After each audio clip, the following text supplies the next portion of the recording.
show where we discover what's the real price of the life you're living. So today we're going to talk about domestic violence. We're going to welcome out a couple today. We're going to have a specialist. We're going to talk to some of the couple's friends. And we're going to really kind of understand what it's like to be a part of a difficult situation. And we're going to see that it's not always a one-sided thing. But before we do that, we're going to go ahead and look at a clip to see what it's really like to be on the inside. Jerry, I'm trying to watch the game. Tom, I have a concert tomorrow. You know that. Let me just do this for a few minutes, alright? Josh, you suck. Shut up. Oh. Gosh. What are you doing? You're hurting me. Gosh, you're so bad. Like, why can't you just stop? Like, when I say stop, stop. Tom, you know I have dreams too. You know what, Jerry? Look at me. Some dreams are meant to die. The sooner you learn that, the better.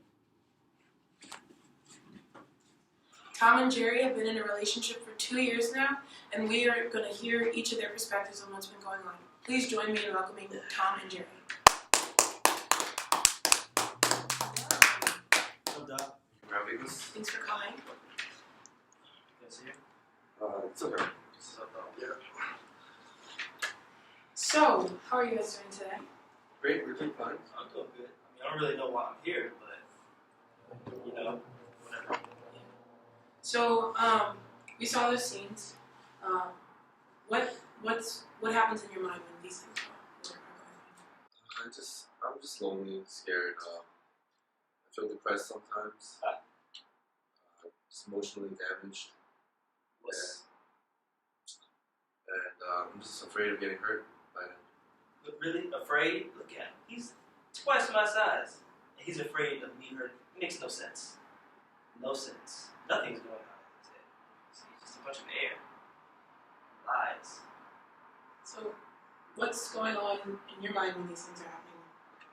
When these things, I mean, when I say stuff, I just tell him the truth, you know? Like, when we got together, he was a certain size, and then he started getting a little fat. So I told him, yo, you need to stop eating because you're getting fat. I lost 50 pounds, as you can see. Yeah, he can stand to use a little bit more. So, by most classifications, this is abuse.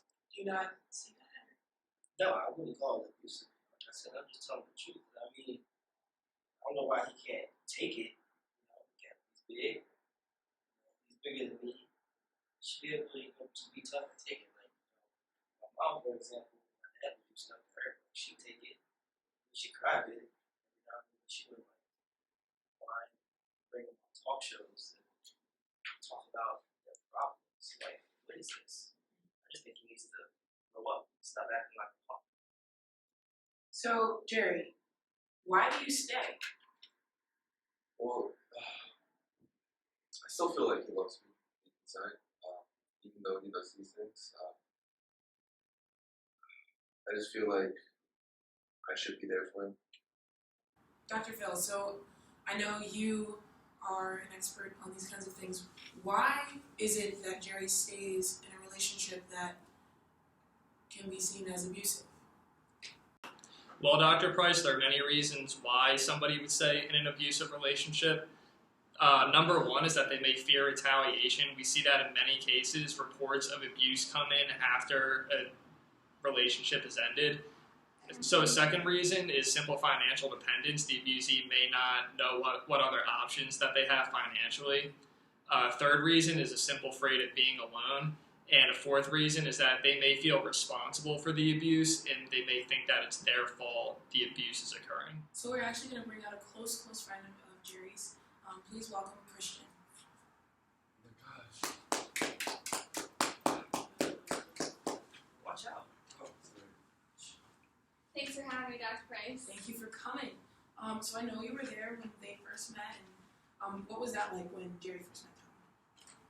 Yeah, so when Jerry first met Tom, I hadn't ever seen him happier before, actually. He seemed like he was happier than ever with Tom. That's right. I really thought he was the one for Jerry.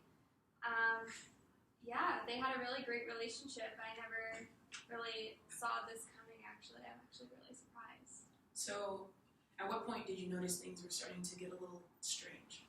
Well, when Jerry and I were still really great friends, I had been hanging out with him a lot, but then I noticed that he sort of disappeared a little bit, and he wasn't coming out to dinner with our friends anymore, going out for drinks, and he wouldn't even get lunch with me. And I actually went to his house the next day after that because I was a little worried about him and noticed that he had some bruises on him. And then I became really concerned and felt like that's why he didn't come to dinner with us. And I actually walked in on them fighting, and Tom was hitting Jerry. So, what do you remember when this happened? I have no idea what she's talking about. It may have been like we were just tapping a little bit. Like I said, he's just talking about probably wasn't that big of a deal. I think everyone's just over it. So,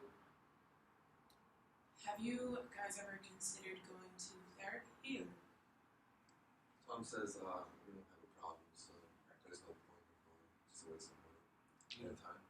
He could probably go to therapy for his motivational issues, Motivation issues. self-esteem issues.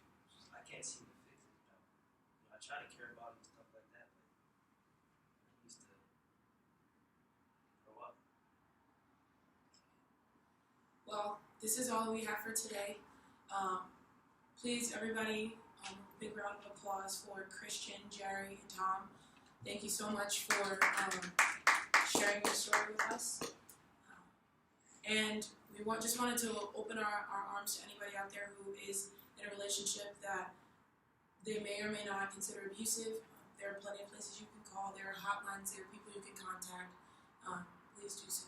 Thank you guys again.